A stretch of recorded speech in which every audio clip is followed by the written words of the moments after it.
Hello, hello, hello. Welcome, welcome, welcome back. Day 2, manifesting abundance through your life purpose accelerator. So excited to be here with you. Welcome back. Welcome back. How was day 1? How was day 1? How did you love it? Did you love stating, I am the one?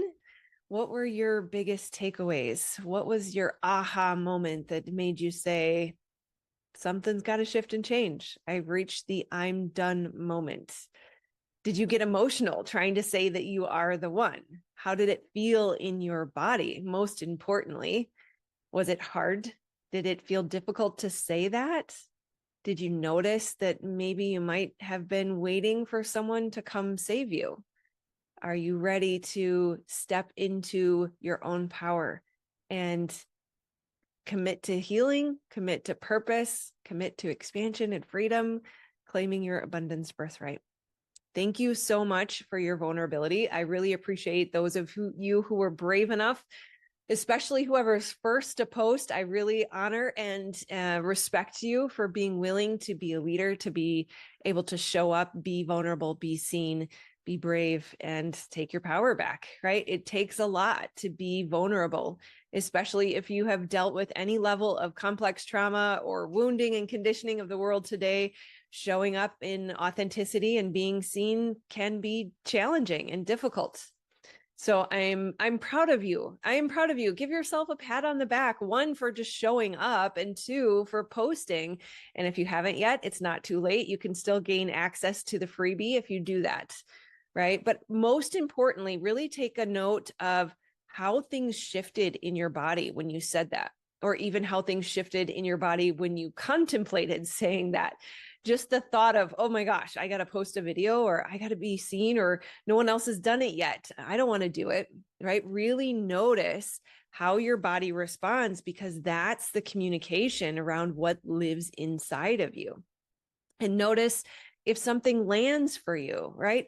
If something lands for you, please drop it in the comments, because the way I say something might resonate with one person, but the way you say something might strike a different chord in someone. And so your voice matters. Showing up, being bold and brave, shining your light, being seen, it's not only healing for you, but also helps support the community too, right? So make sure you share your aha moments, share your light bulb moments, right? Remember that this is a community and we are all in this together.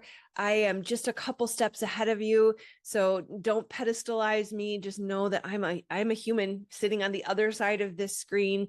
I was in your shoes at one point. And if you resonate with me, that is very likely because we are on a similar journey, right? So as a reminder, you're a light worker, or a star seed, or just a heart-centered being, however you identify, and you are being called forward. This is officially your call to purpose and healing. And that requires us to be seen. If we're here to create a new earth, we are all in this together and we need to do it together, right? It requires support. It requires relationships to heal a relationship wound, right? It helps us when we support the greater whole by sharing our light. And I know that seems similar or silly, maybe even backwards, but another way to say that would be that when you do the work works on you. So as you share your light, it is not only helping others, but it's helping heal you too, right? It helps amplify the group and it helps support your soul family, because we are all brothers and sisters on this journey. And so it's really important that we love on each other, take care of each other, support each other, and show up, be seen, right? When we realize that we are the one, we are giving permission not only to ourselves to be the one and to take our power back, but also to those who witness us doing the same. Too many of us play small because of how we are fearing other people might feel about us, right? We are afraid of how they might respond to our shining, but we're not doing them any favors by playing small. In fact, we are actually enabling them to dim their light by dimming our light ourselves, right?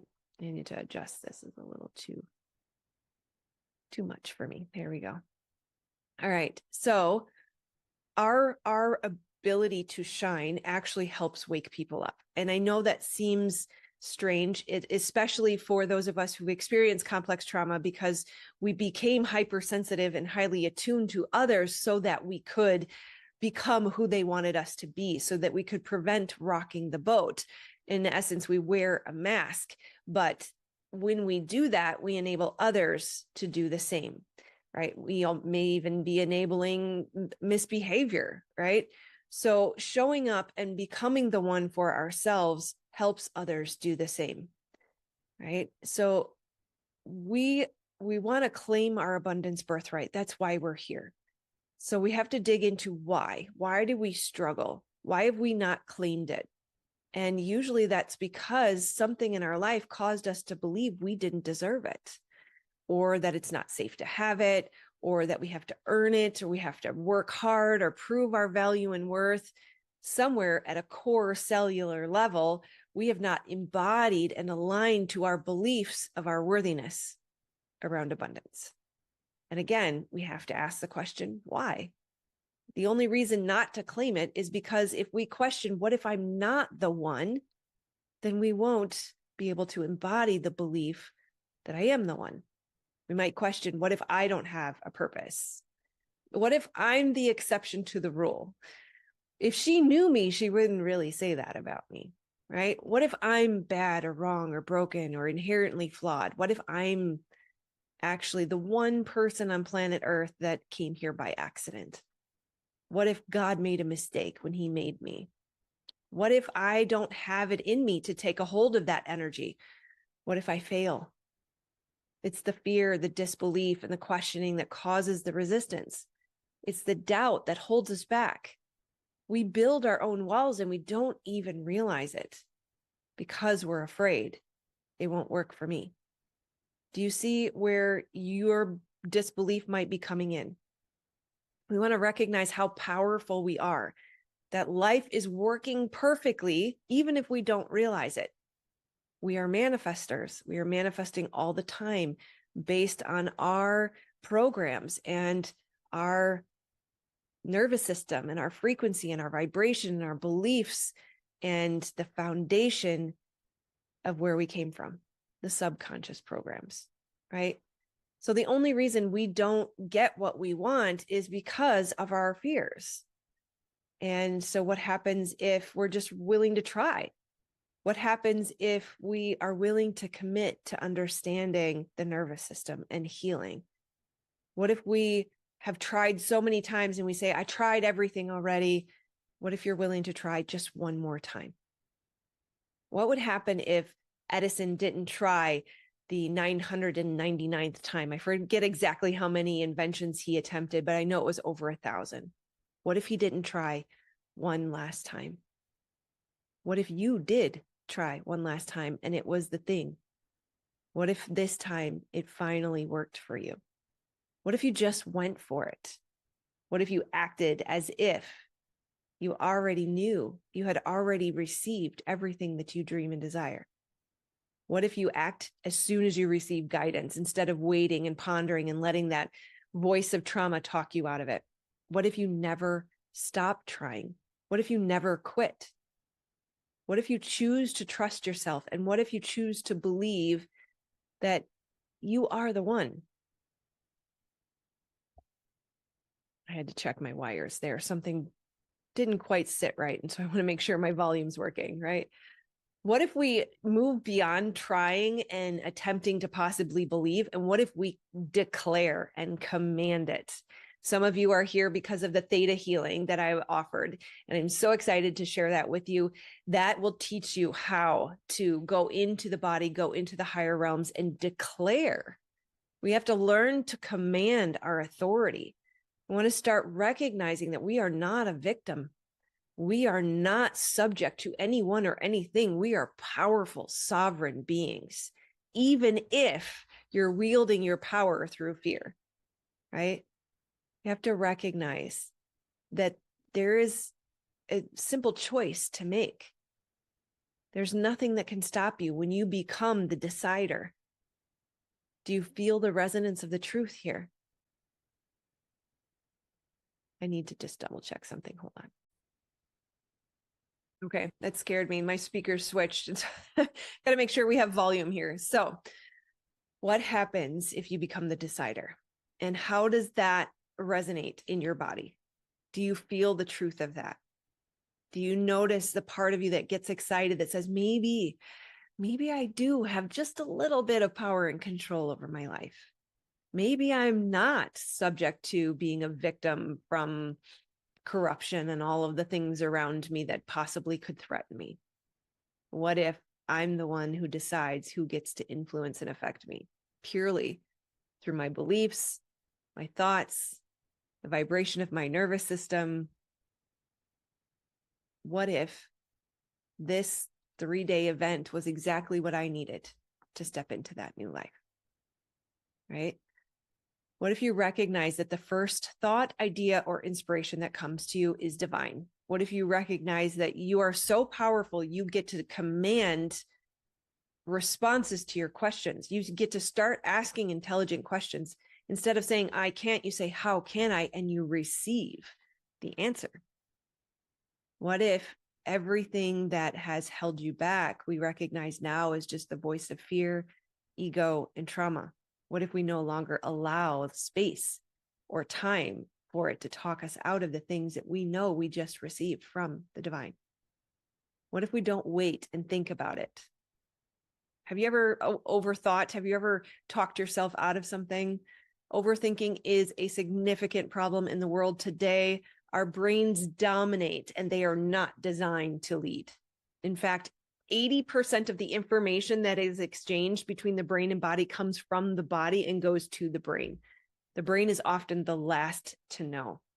So we have to start telling ourselves, I'm ready now, instead of I have to get ready. We want to accept that ready will never come. We'll never be prepared. And we can't get ready at the level of the mind anyways. We'll never fully solidify a plan that feels perfect. We'll never fully flush out our offering or how we step into our purpose. In fact, we're not supposed to. Now, I'm guilty as a type A personality who lived in the corporate world and lived by milestones and checklists and 5-year roadmaps. I like a good plan. I have been accused of being a strategic person, driven by strategy for a long time. I own my shadow, if you will. There is a new way of being, and we are called to let go of the long range planning and step into the now moment and trust that everything we need will be here exactly as we need it.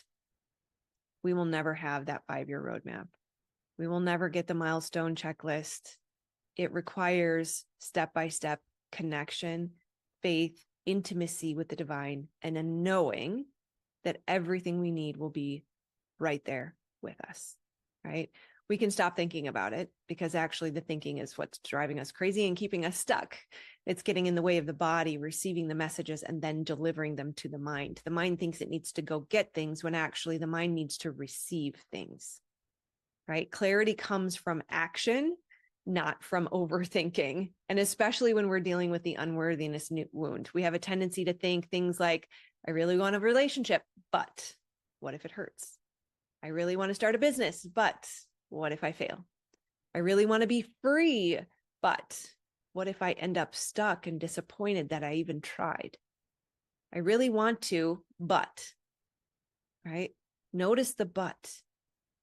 The first part's the power. I really desire. I have a burning desire. Thank goodness, as Abraham Hicks says, that puts it in your vortex.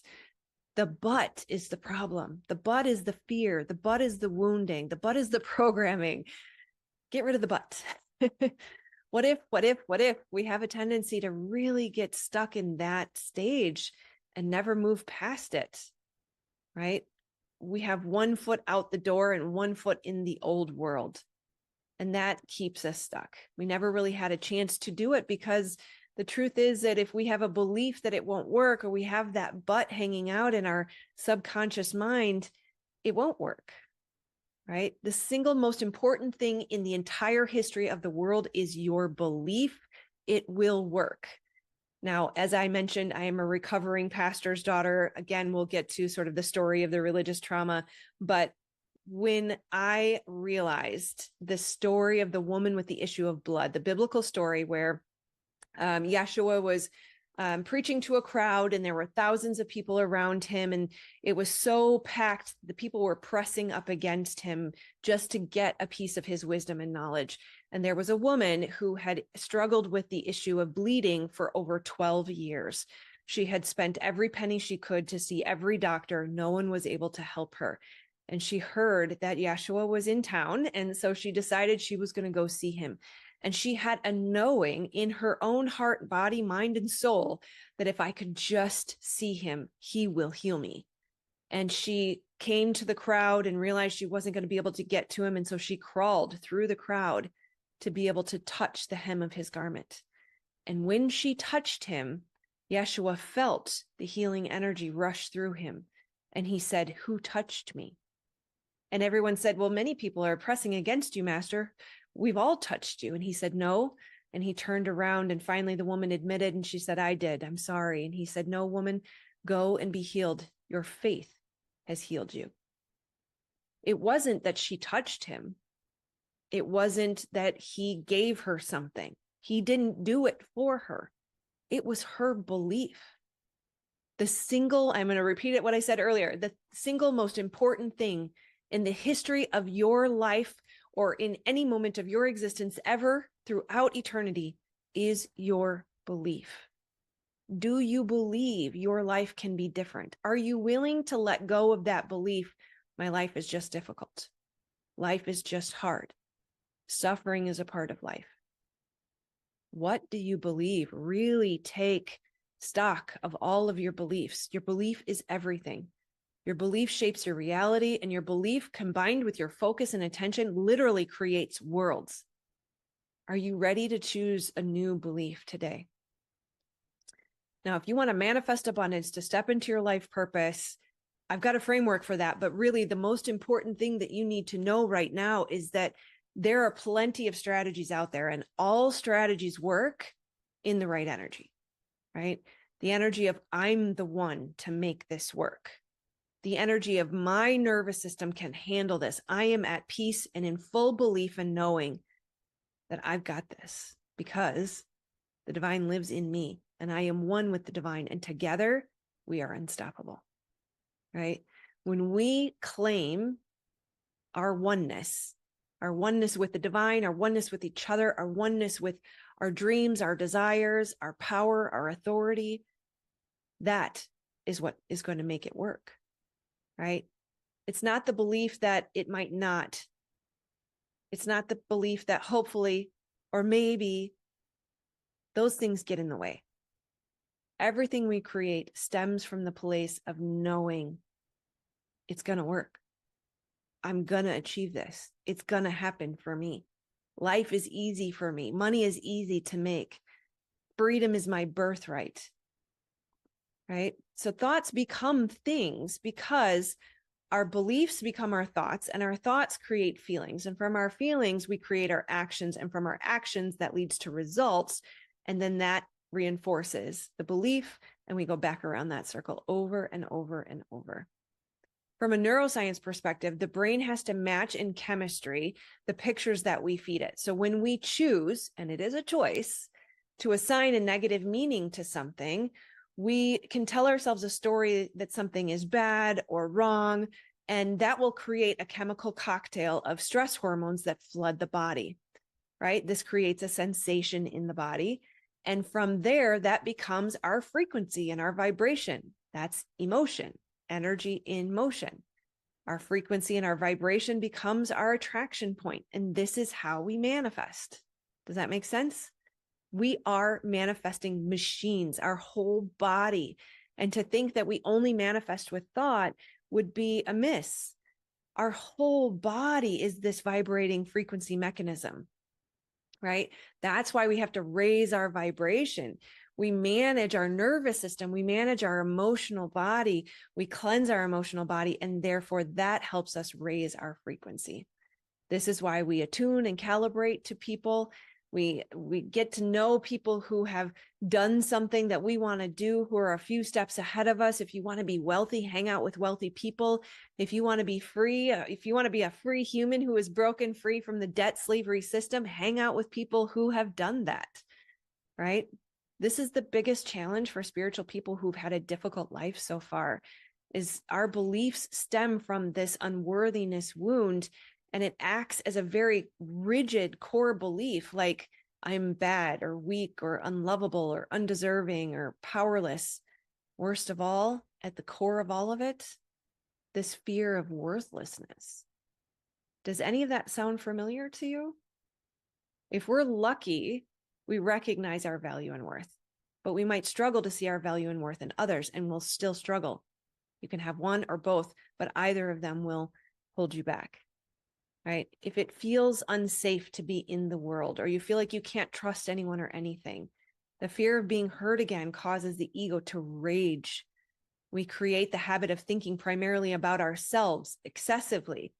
And yeah, it was done out of protection, and it was necessary at one point, but it takes over our lives, and our self-focus, it's called self-referential thoughts, can be crippling and belittling. And then they discount us and they criticize us, and both ourselves and others end up suffering the price. And there's no grace to be human in general, for yourself or for others. But the truth is, we are all human, and we all make mistakes, and we all deserve the grace and space to be human. We can learn to laugh at our faux pas, and we can bow when we trip on stage. Forgive yourself for the bad day.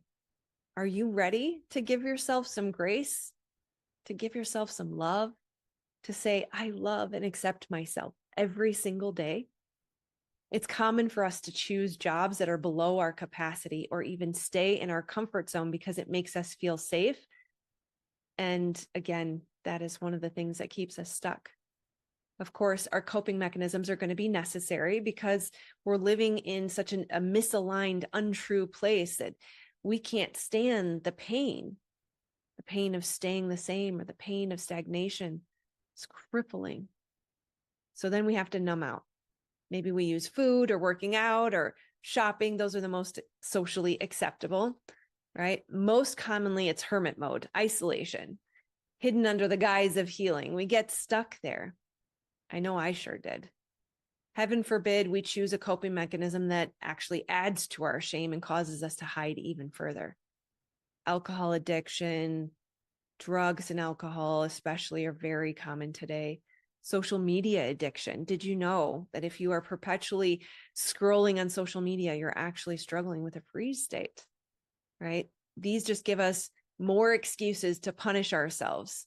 And we try to make ourselves feel better then by maybe having a glass of wine or smoking something, or who knows, maybe even people pleasing or over rescuing others, right? We have such sly strategic strategies to make ourselves feel better, right? But unfortunately, that actually causes us to attract more of the pain and wounding. We actually attract codependent partners when we are people pleasers or overgivers. And no matter how hard we try, it's still difficult to look people in the eye, or we maybe apologize for things we don't need to, or maybe we're hyper defensive to criticism. Indefinite social isolation hides us and keeps us playing small, when the very thing we need most is that healthy connection. Does this sound familiar for you? Comment below. Are you stuck in flight or fight? Do you feel constantly on the go in hypervigilance? Or are you more so in freeze and hiding behind the phone, constantly in consumption? Right? All of these stem from that core belief of not enoughness. Along with that comes the lack mentality and the wound of unworthiness. When we question our value and worth, other people will too, because we're teaching them how to treat us. As within, so without. That means we have to heal, and we must remove these traumas from our body so that we can come to that point of certainty in our value and worth, an unshakable confidence, certainty that safe people do exist, certainty that we can attract loving partnership, certainty that the world can be a safe place. There is a frequency to certainty, and it overrides all things. We are that powerful. We are the decider, and we decide how the universe responds to us. The divine wants us to claim the power that we have been given and use it in conjunction to serve the will of the creator, right? We are of no use to our creator if we don't know the truth of who we are. How can I believe that I'm the one how can I believe that I'm not the one and expect others to respect me? How can I berate myself and expect people to be loving to me? There is a tremendous power in belief, and there is tremendous power in decision. Ultimately, it is a choice. What will you see? Will you choose to see your power, or will you choose to believe the false evidence appearing real of fear? Are you ready to become the decider in your life? Good. Excellent. The next belief is to challenge. Sorry, let me double check that note. The next belief is to challenge the belief. Haha, what do I mean by that? The next belief is to challenge the belief we have to do it all on our own. Have you noticed how the rite of passage of like, I don't need anyone, I am independent, I got this all on my own, right? I raised myself, I worked 3 jobs during high school, right? We pride ourselves on hyper independence, but that's actually not healthy. The ego wants to believe in separation. And at one point that was necessary. When we were little babies, we had to separate ourselves from the mattress that we laid on. But now to be in complete isolation is actually not serving us, right? It's not true that we're supposed to do it alone. It's not true that it's good to do it alone. We want to remember that we are not alone, not just one with the divine, but one with our brothers and sisters. The things that you struggle with are extremely common, and they are part of the human condition right now. Many are struggling with these issues. The belief in separation or having to do it alone might be the most pervasive belief of all. And it is the number one belief that keeps us collectively stuck as humanity, not just you stuck as an individual. We want to start to see the subconscious patterns, but we require the mirror to be able to see that. You will continue to struggle if you insist on doing it alone. In fact, your creator has asked you not to do it alone. We're asked to come together. We're asked to love on each other, support each other. Our purpose is forgiving, right? It's more important for us to surrender to the divine and let them do the heavy lifting around who I connect with and keeping me safe. We want to stop trying to do God's job. Stop looking outside of yourself. Stop striving and be open to rest. Be open to ease. Be open to flow. Rest in peace and ease and flow, and know that that is what the divine wants for you. Be still and know means that we cannot receive the guidance. We cannot step into our purpose. We cannot pour into others if we are not in stillness. That means the hypervigilance, the constant go, go, go of the world today, hustle and grind culture, is the opposite of what the divine wants for us. Get that into your heart, into your mind, into your body, into your soul. Know that the divine wants peace for you. We are not meant to do it alone. Are you ready to receive support? Are you ready to accept love? Are you ready to open yourself up? Are you ready to come together like the piece of the puzzle that we were made to be? You're simply asked to let go, trust, and allow, and watch with awe and gratitude how things unfold for you into beauty and the peace that we were meant to experience. Lean on your brothers and sisters for support. You are part of a family here in this group. I'm here for you. We have so many different ways that you can connect. We meet Fridays. On Fridays, I'll cover that later, but just know that there's so much support available to you. It's more than just a comment. You can come join me on Zoom every single Friday, right? We want to recognize we need the mirrors of our brothers and sisters. This is how we heal. And they'll be there to pick you up when you fall down as much as you are there to pick them up when you fall down. But it requires the willingness to show up, right? We cannot spot our subconscious patterns. I still can't do it all alone. I see a therapist every single week. Luckily, I got a woo-woo spiritual therapist who helped me develop trauma spotting. He is my beautiful mirror, and we all need them. We all need each other. We are more powerful together. Where two or more are gathered, there I am in their midst. That means source energy is amplified when we come together. Remember, you grew up in a hall of mirrors. Those people who were not kind to you or who hurt you, they were an inaccurate reflection of humanity and who you are or how you deserve to be treated. Those people did not love you properly. They did not care for you the way you needed.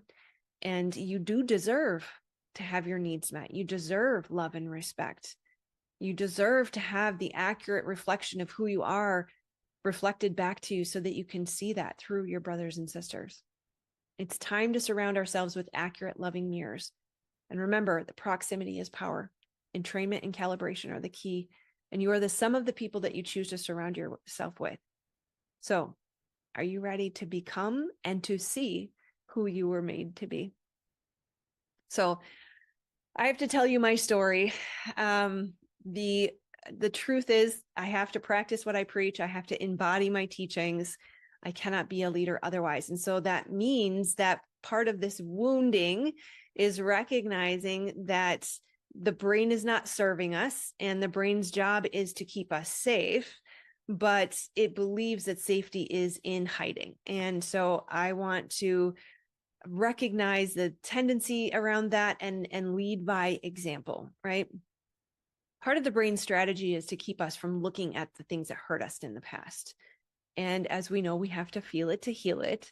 So that means that we have to become stronger than our brain. We have to recognize when the brain is lying to us, right? That's why I like to separate myself from the little trauma voice or the trauma brain and recognize my higher self wants something very different than my fear center, right? We have to override cognitive dissonance. And that means to step into leadership, we have to be willing to model the things that we are feeling the resonance of truth with in our bodies, right? So that means I have to tell you my story.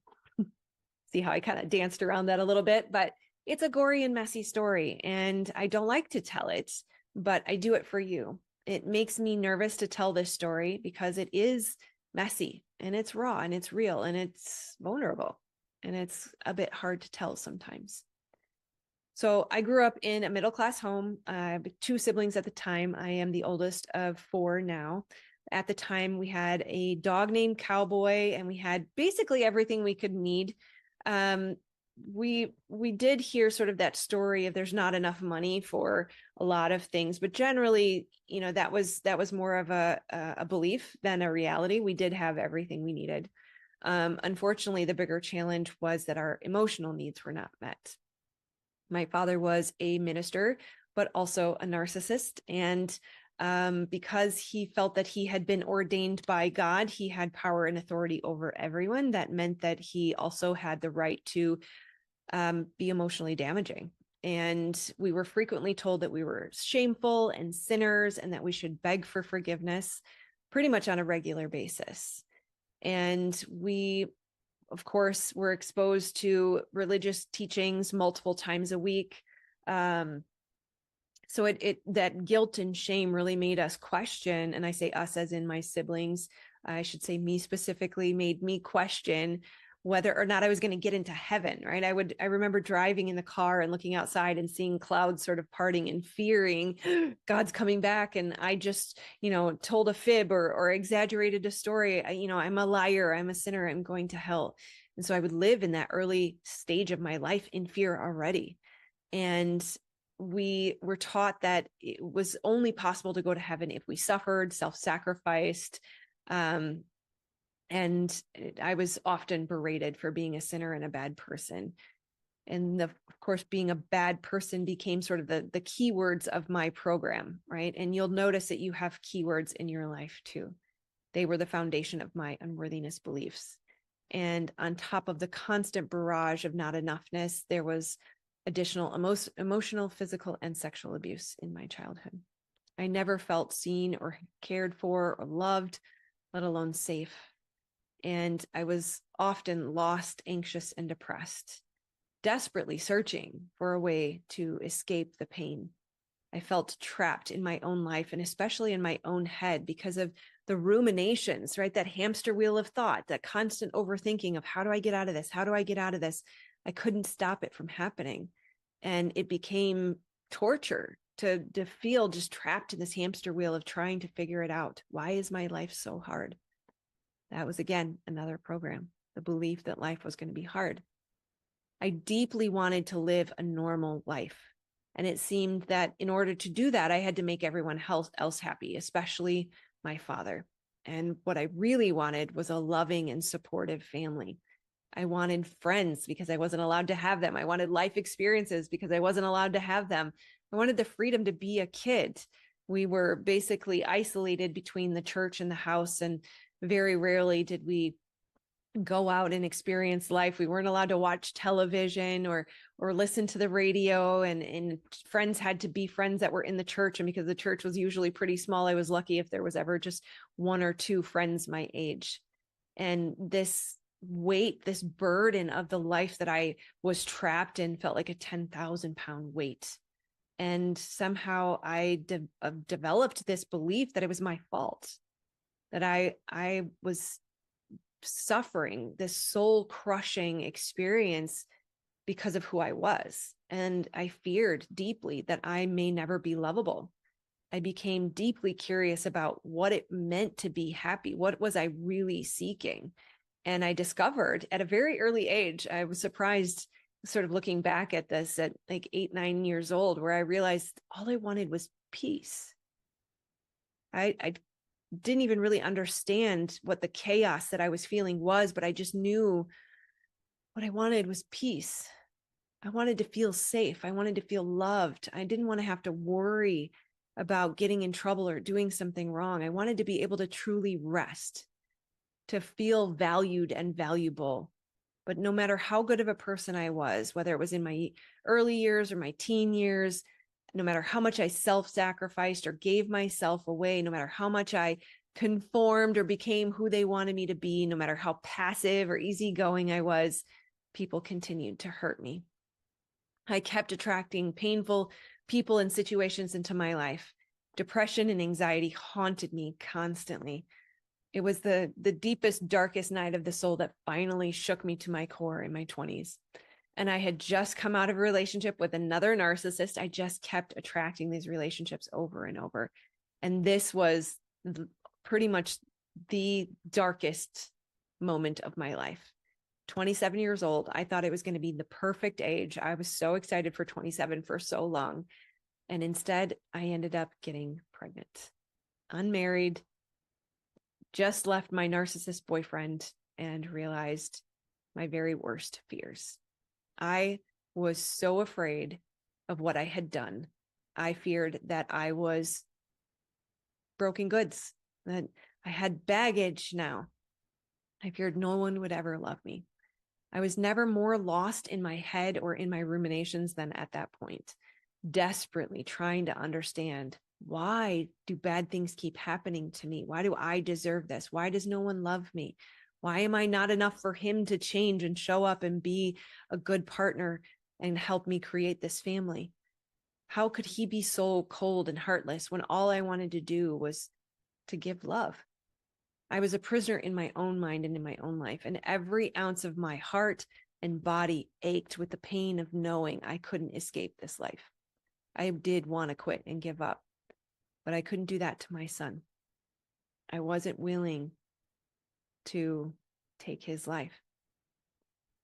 And luckily, I had also attracted along the way multiple friends who were psychologists and therapists, and one of them noticed that I was very much stuck in my head and made the beautiful suggestion of finding someone to talk to.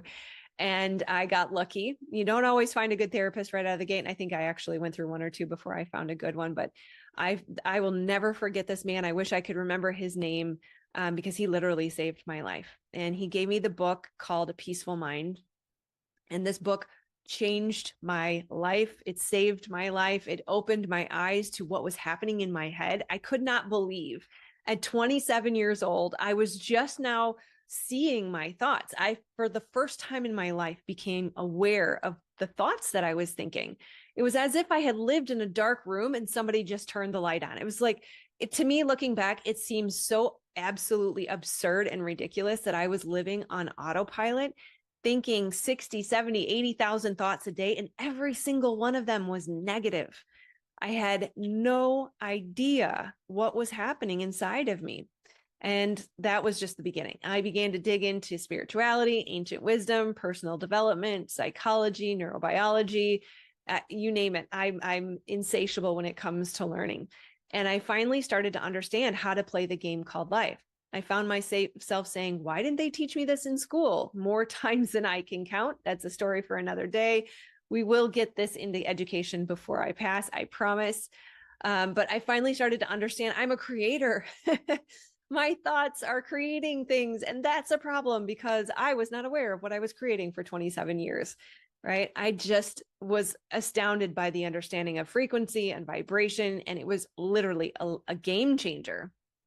I began to learn how to change everything I could from a science perspective, from a psychology perspective, from a spiritual perspective. It finally made life seem not just possible or manageable, but actually enjoyable. And I consumed everything I could, not just psychology, but philosophy and biochemistry and neuroscience. And my therapist actually joked that I had a personal master's in these fields because I just wanted to continue to learn more, which, by the way, is a freeze response. If you're constantly in consumption mode, that is part of trying to figure out where am I at and how do I navigate things so that I can stop experiencing pain. That is very, very common. This is sort of the plight of the hidden seeker, if you will. But luckily, my life did improve dramatically. Things got a lot better, and I started to enjoy my life. I leveled up in my career many times. I was working for multiple Fortune 500 companies, broke the six-figure barrier within just a few years of being out of college. I achieved the highest levels of prestige within the product development world. I was managing $1 billion portfolio. I got married. I had 2 beautiful children. I had a beautiful house, a brand new home, a beautiful car, all the things that I thought would, make me feel successful or accomplished. And yet I still didn't have the happiness or the peace that I was seeking. And that's where it really hit me, because I felt like I thought I had it figured out. I consumed everything there was to consume, and yet I still was missing the peace that I was seeking. I was missing the fulfillment. I was missing the thing that would finally quench that unquenchable thirst. And I knew that I was seeking something, but I didn't know what it was. And even as a young child, I would stare up at the stars and I would wish for something more. I knew there was something more to life. And yet there was a part of me that questioned, do I deserve more? Shouldn't I be happy with what I have? Am I ungrateful for not being satisfied? And I would question, what's wrong with me? Why can't I just be happy? But I'm so grateful for that strong sense of knowing that there had to be something more, because without that, I would never have left the corporate world. I finally got tired of trying to hide the fact that I was spiritual and trying to manage the wounded egos of the corporate world. I finally broke free, and I discovered that it was the wound of unworthiness and not enoughness and the lack mentality that had been holding me back from building my own business. It was the thing that prevented me for doing for myself what I could do for $1 billion portfolio.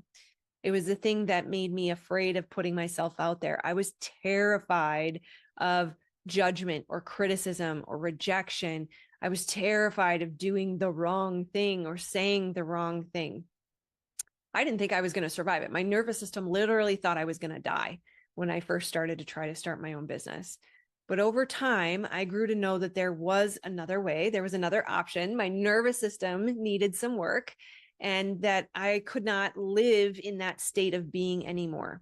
I knew that I had to understand the nervous system. And so when I quit, I also jumped into trauma healing. I walked away from a 6-figure salary and also filed for divorce. And for someone who had a nervous system that was at capacity, that was a lot. So luckily, trauma spotting through source tapping was also downloaded into me, and I discovered how to make this work. I was willing to give up the big, beautiful, brand new home, my dream home, my big, beautiful car, which was too big for me. Anyways, I walked away from it all. And I didn't know at the time how I was going to survive, how I would feed my kids, or how I would pay rent. In fact, I would not suggest getting a divorce and trying to start a business at the same time.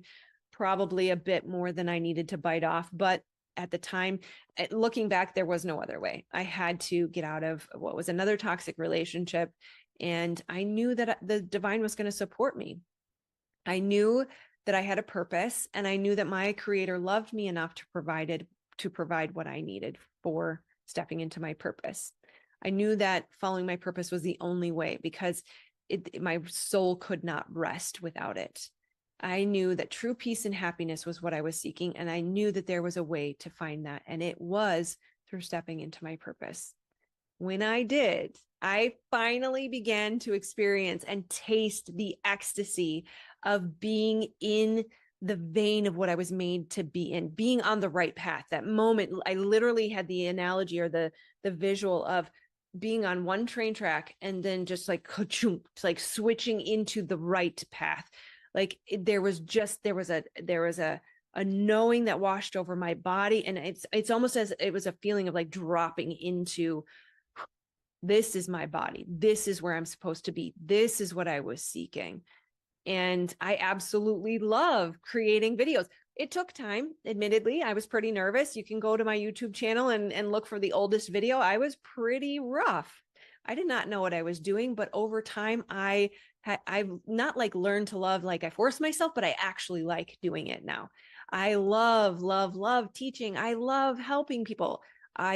There are no words to explain how much I love healing and, well, helping others learn how to heal and holding space for them and hearing people say, wow, I never knew it could heal so quickly. I never knew it could release so fast. I literally just got off a session before that where she said that. So there's just no words, right? This is what we've been seeking, right? And when we recognize our value and worth, and we see that reflected back to us, that unworthiness wound just melts. We can finally see our value and worth reflected to us. And again, I am honored and humbled that the divine gifted me the gift of trauma spotting through source tapping, because it is literally what saved my life and made it possible for me to be here with you, right? It makes healing effortless, and it shatters that glass ceiling that holds us back. And that is what allowed me to live a life that I truly love and follow my intuition in every moment and let joy be my compass. It truly is what has made me whole again. I literally have become a completely new person. And it allowed me to shed all of those trauma responses that I thought were character traits. Instead of being who I was actually a walking trauma response, which many of us are. And it allowed me to, I remember the moment of healing and just feeling like, I don't even know who I am anymore, because all those things were trauma responses. Who am I now? And I wish I could say it was like the phoenix rising from the ashes, but it was a little bit more like the sprouting out of the ground. But still, I had the capacity and the resilience I had developed through trauma healing to be able to keep myself safe. No longer was someone going to come trample over that little sprout, right? I started to rediscover who I was and embrace the parts of me that people had criticized or that I had rejected. I began to shine brighter than ever before and to be powerful and not fear that power. I created an unshakable confidence and a foundation that it doesn't matter what anybody says anymore. I recognize now that hurt people, and the way someone behaves towards me really is just a reflection of what's going on inside of them. And if I do feel triggered by it, that's a gift for me to see where I need to heal, right? I'm unfazed by almost anyone or anything anymore. I will say that, it happens, but man, the time it takes to get through something. a trigger prior to trauma healing would take me out for weeks, months, years, even with my son and the narcissistic relationship. Now I get triggered at breakfast and we're through it an hour later. I used to say by lunch, and that's not even it anymore, right? Not to mention the freedom to be with my family, to take a walk, to meditate, to do breath work, to get sunlight in the eyes in the morning, to be home with my kids after school, to work at the pool during the summer, right? To be whoever I need to be, to go wherever I need to go, to live the life I feel called to, right? There is nothing like being home for your kids and living a life of freedom, the freedom you know you were born to experience. And that's why I have to share this with the world. That's why I'm here for you, right? Understanding how to heal the wounds that hold you back and step into your life purpose can be a life changer, a game changer. Try to say both of those at the same time. Not only for you, but for the world. This is the piece. This is the most important part about this is spiritual people stuck in isolation are there because of unhealed trauma, which just requires somatic healing and closing the stress responses in your body so that you can see the beauty in others, connect with others again, and start to move towards oneness. Oneness is what's going to heal humanity. And it all starts in this moment with healing your trauma through somatic trauma spotting, through source tapping. You are a leader. You are an early adopter. You are here learning this message before it becomes common knowledge because you are part of the solution. And when you start to heal and use your gifts and combine it with your passion, you will be unstoppable. And that's when it will all click for you, just like it clicked for me. You'll have that immense sense of joy and rightness that washed over me, right? That's when you'll say, this is the thing that I've been searching for. I knew that there was more to life, and I know there is for you too. That's when you will have that knowing of rightness overcome your body, when you finally step into your purpose. And you will feel the natural high. There's no need for coping mechanisms anymore. So stepping into your purpose is like a natural high that takes over you. It is incredible. It's almost like an out-of-body experience. And it's funny because once you realize that you can create these feelings naturally, you don't ever want to put toxins in your body anymore, because this is the highest level of joy and bliss that you could experience. There is a rightness that cannot be denied. And we can truly access the highest levels of joy and bliss all the time. That lie of this is all there is, or just good enough is just something I have to accept, is just that. It is a lie. We have to stop telling ourselves these stories that limit us, and it plays into that unworthiness wound. It causes us to ask, what's wrong with me? Why can't I get this figured out? Why can't I just be happy with the way they say life should be? Right? But don't beat on yourself for that. That is your soul urge calling you to something more.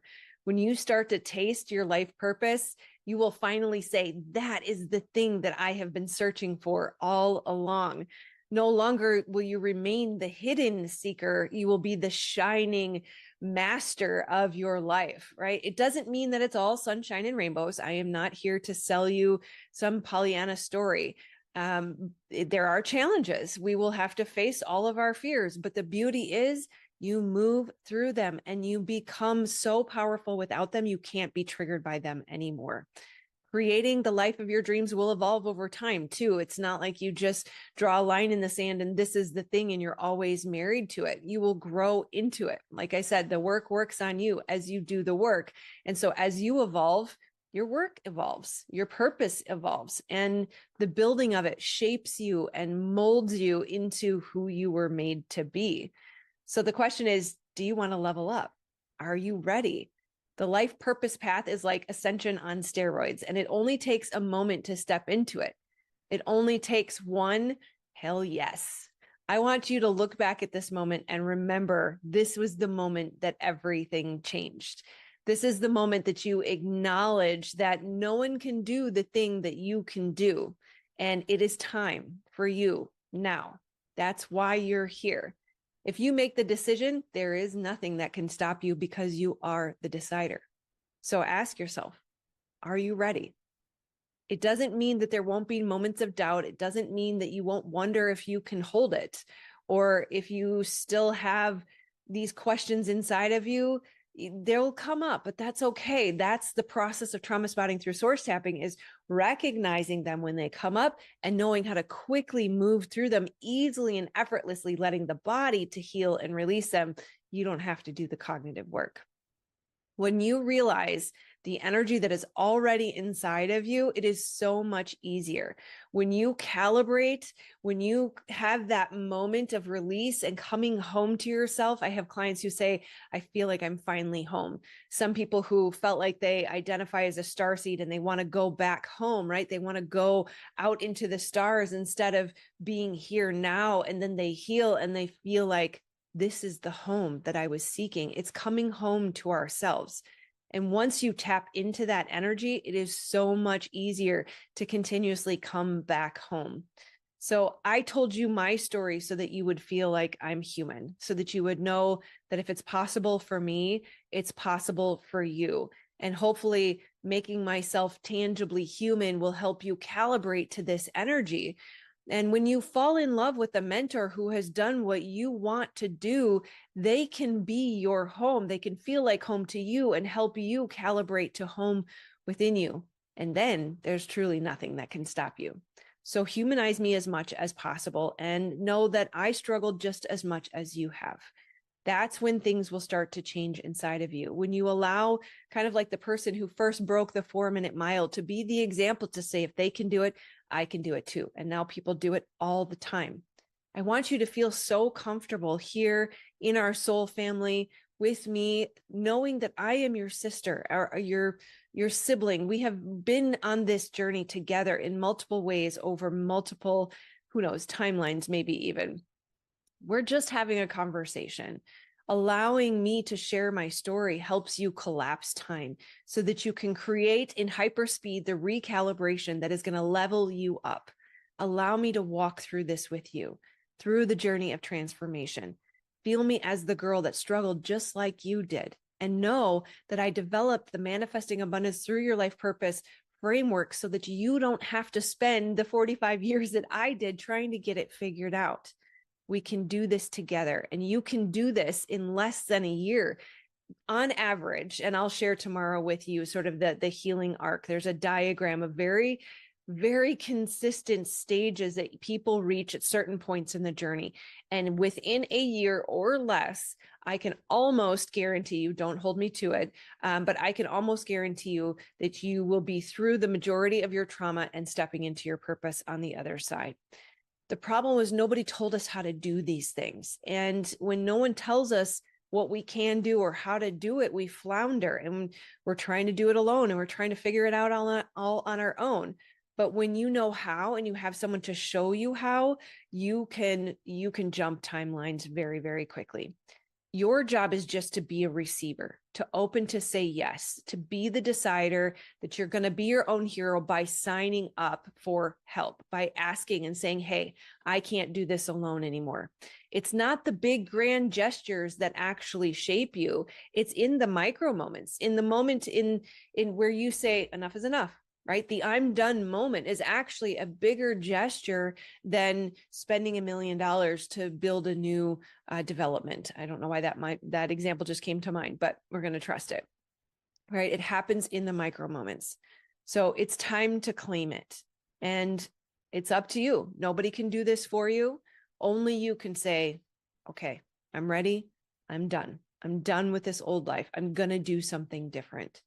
So if you are ready, then let's make this declaration to the universe right now, right? Out loud, repeat after me. Say, I decide here and now, I am the one. I am one with the one. I claim my abundance birthright. I am committing to reclaiming the lost parts of myself. I am committed to becoming whole and complete again. I am committed to realizing I am already whole and complete. I am committed to stepping into my purpose. I am committed to being of service and helping to create heaven on earth. I am committed to realizing and embodying my oneness with humanity and the divine.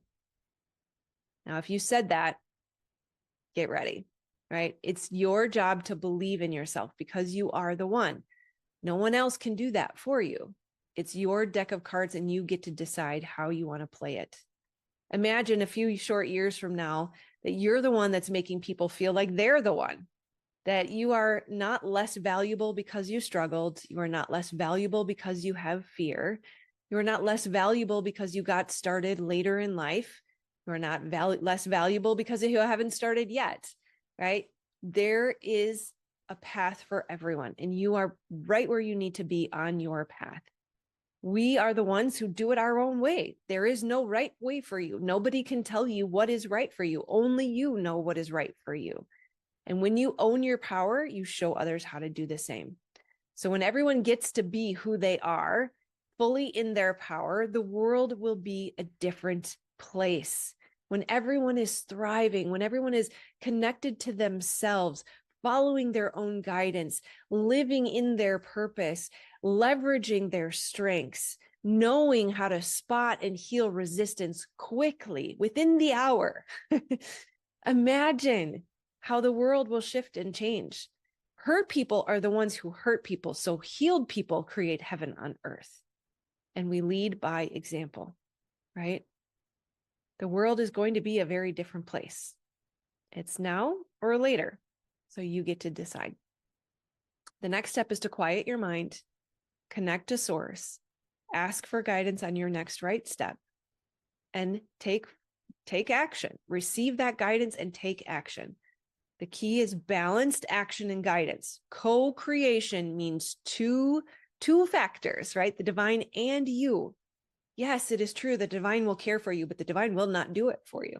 Yes, it is true. You are a critical piece of your critical component. We can't do it with just the divine. You have to take the action. You have to be the one. You have to wield the power that you were given and gifted a responsibility to learn how to use, right? Learn to play Marco Polo with the divine. I love this because it's an echo, right? Ask and you shall receive should be often, every minute of every day, left or right, up or down, apples or oranges, right? What are we eating? Where are we going? What are we saying? Who are we speaking to? How am I helping today?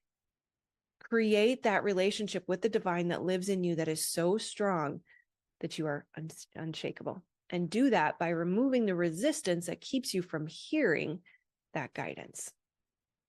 So if you're ready, you can jump in now. Again, I will drop more information in the group or in the comments. You can join us today for I always say that. That was the old name. It is the Manifesting Abundance Through Your Life Purpose framework. Tomorrow, I am going to give you the exact how, like step by step, course by course, line by line, the things that need to be done. I want you to know exactly how to do this so that we collectively in this soul family can step into leadership and help rise the tide that will raise all boats. Okay. And yes, and we'll talk tomorrow too on how to identify your life purpose. So for today, we want to hear from you again, right? Post in the group. Let us know, what is your biggest aha? What is your biggest takeaway from the first 2 days? How are you going to move through life differently? How is your life shifting and changing? How will you take action on what you have learned? And when you do that, shoot me a DM. Let me know that you have posted, because for some reason, I don't always get notified. And I will send you the future self progression to meet your millionaire self. And of course, remember, tomorrow is the theta healing for abundance blocks. We will also dig into how to identify your purpose and the step-by-step processes to get from stuck to where you want to be and manifest wealth, abundance, overflow, ease in the process. All right. I love you, my beautiful friends, so very much. I'm excited for one more day with you. Namaste. Bye-bye.